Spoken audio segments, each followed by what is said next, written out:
Okay, well, there it is. It's all clean, degreased,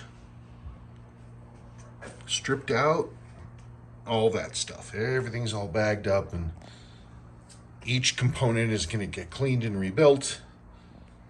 You can see the how the original crackle finish on the dash looked, like right there.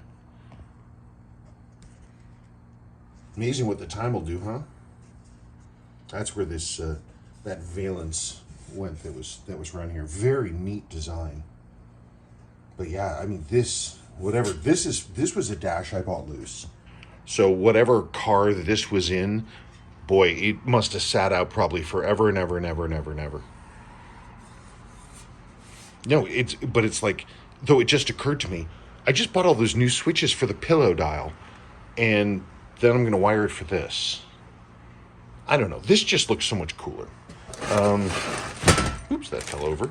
There's my door, all washed off. So now I've got to strip it, and I've got to start rebuilding these instruments. I guess that's what's going on. Oh, here's actually, talking about that crackle finish, here's the section that was protected underneath the glove box lid.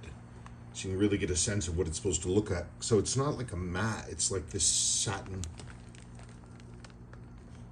And I love the fact that it's this like really like British fighter plane thing, you know. Your cockpit instrument panel, I just love it. I've really strongly considered finding I want some World War II instruments to actually put in this car. Like, there's some other World War II stuff I'm going to put in there, like Easter eggs. Not like literal Easter eggs, but like, you know, things that have a story. But I wanted to have, you know, it'd be cool to have something like an altimeter or a compass. Hush, how about that? A plane's compass. No, though an altimeter would be funnier. Yeah, that'd be pretty cool. All right. Well, if you guys have any suggestions on that, please let me know. I think the biggest problem I had taking it apart, these are the, right here, these are the knobs you turn for the air controls. This is the HVAC. And they're held in place. This is the back side of the dash, there's the front. And they're held in place with these nifty little pins. They're spring-loaded pins, and you push them back, and they're great. Unless they're completely stuck in place, where having been in a dash that I think has been in the rain forever. And so both knobs, unfortunately, the center part's cracked. I did my absolute best to get them off in one piece, but they just didn't make it. They do make new ones, so I mean that's what I'll have to do. I'm gonna need to figure this out. I really do want to use this. It's the combo dial. You know, water and oil pressure. The problem is the oil here, instead of being electrical, it uses this bimetallic, and I don't know. I think I can replace this bimetallic. I haven't read how to rig this into the engine, how to do this in place of the, you know, the oil pressure, temperature, and all that other stuff. Basically what the conversion is. I haven't really seen that. The rubber on this stuff, it's amazing. The rubber on this dash is wild. I'm getting this out.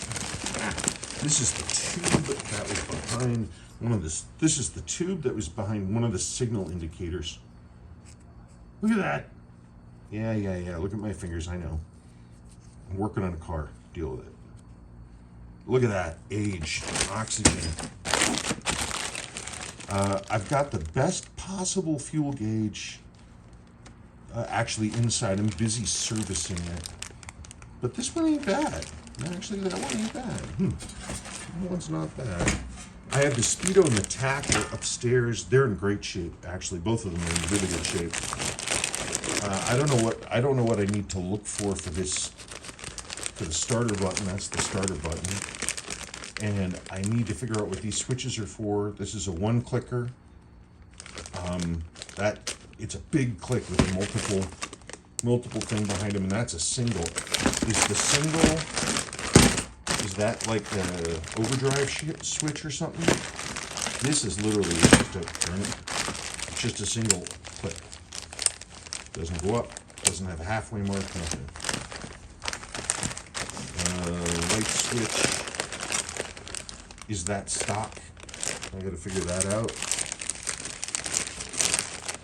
Map reading light looks good.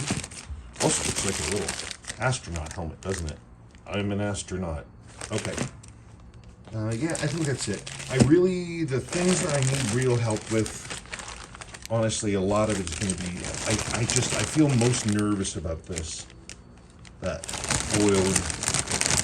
Because I just love it when, I remember when, you start these things up.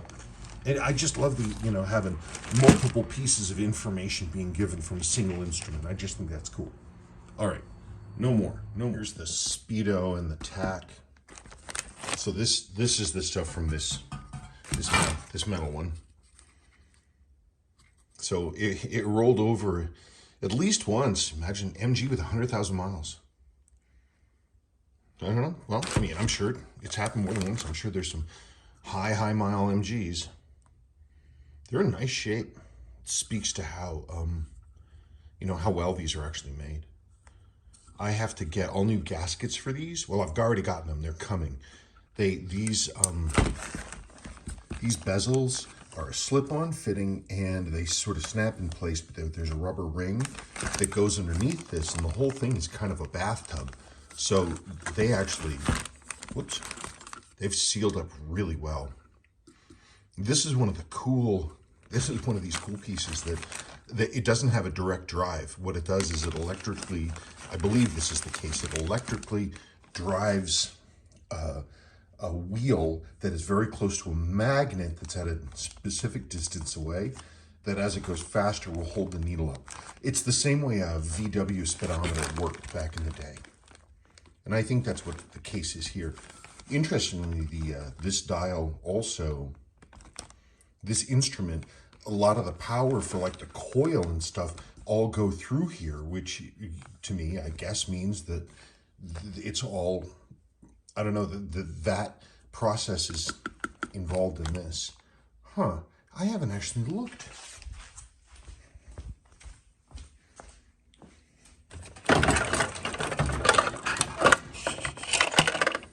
Is all the wiring secure, the back of this tack? Because the power for that thing goes through this thing. And I haven't redone that yet. Huh. I'll have to do some research. I might have to get back to electrics. Anyways, there are these two instruments.